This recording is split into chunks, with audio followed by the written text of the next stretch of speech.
ॿी ख़बर नाज़रीन खे ॾींदा आहियूं त Nawab Shah ji peoples medical university में डॉक्टर परवीन रिंद खे हिरासत ऐं तशद्दुद करण वारे मामले जी जांच लाइ कमेटी जोड़ी वई आहे।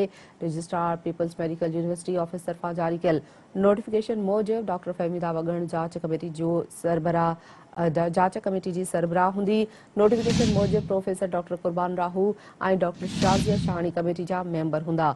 मूंखे ॿुधायूं पिया न ख़बर जे हवाले सां यादि रहे गुज़िरियल ॾींहुं डॉक्टर परवीन रिंद हॉस्टल जे वार्डन ते तशद्दुद करे घुटा ॾेई क़त्ल करण जो इल्ज़ाम लॻाईंदे इंसाफ़ जो मुतालबो कयो वियो। नाम ख़बर जे हवाले सां नाज़रीन खे ॿुधायूं पिया त Nawab Shah ji peoples medical university में डॉक्टर परवीन रिंद खे हिरासत ऐं तशद्दुद करण वारे मामले जी जांच लाइ कमेटी जोड़ी वई आहे। इन हवाले सां नाज़रीन खे ॿुधाईंदा हलूं त गुज़िरियल ॾींहुं डॉक्टर परवीन रिंद हॉस्टल जे वार्डन ते तशद्दुद करे घुटा ॾेई क़त्ल करण जो इल्ज़ाम लॻाईंदे इंसाफ़ जो मुतालबो कयो हो।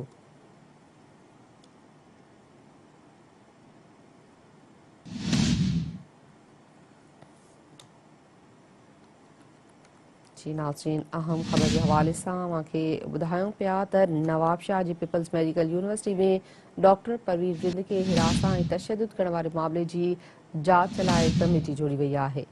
Registrar people's medical university office तरफ़ां जारी कयल नोटिफिकेशन मूजिबि डॉक्टर फहमीदा वगण जांच कमेटी जी सरबराह हूंदी।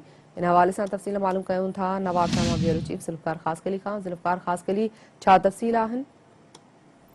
जी जो ॿुधाईंदो रहां जेको गुज़िरियल ॾींहुं हीउ अफ़सोसनाक वाक़ियो डॉक्टर परवीन रिंद जेको इल्ज़ाम लगायो हो त डॉक्टर गुलाम मुस्तफ़ा जेको आहे उहो मूंखे हिरासत करे थो ऐं मूंखे तशद्दुद कयो आहे।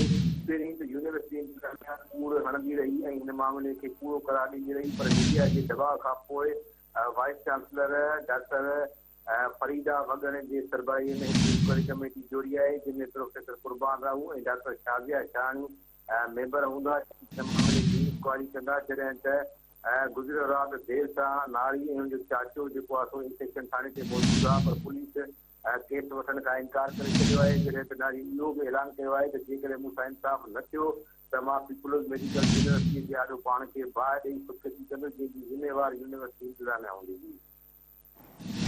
वॾी महिरबानी ज़ुल्फ़िकार ख़ासकली तफ़सील ॾियण लाइ।